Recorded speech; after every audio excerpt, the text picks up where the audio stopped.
আজ পহেলা বৈশাখ ১৪৩২ বঙ্গাব্দ। আজ বাংলা নববর্ষ। সবাইকে জানাই নববর্ষের শুভেচ্ছা। শুভ নববর্ষ।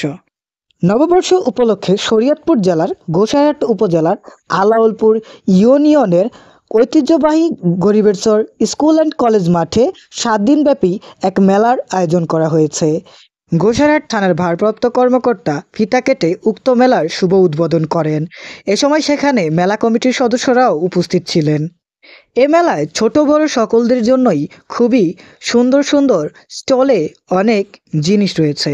তার মধ্যে রয়েছে বাঙালির ঐতিহ্যবাহী মাটির তৈরি হাঁড়ি পাতিল, এছাড়া কাপড়ের তৈরি হাত পাখা, তাল গাছের তৈরি হাত পাখা এবং বাচ্চাদের চরকি গাড়িও এখানে দেখতে পাওয়া গেছে। বিনোদনের জন্য আরও রয়েছে মডার্ন নৌকা মডেলের নাগরদোলা এবং একটি সাধারণ নাগরদোলাও সেখানে দেখতে পাওয়া গেছে।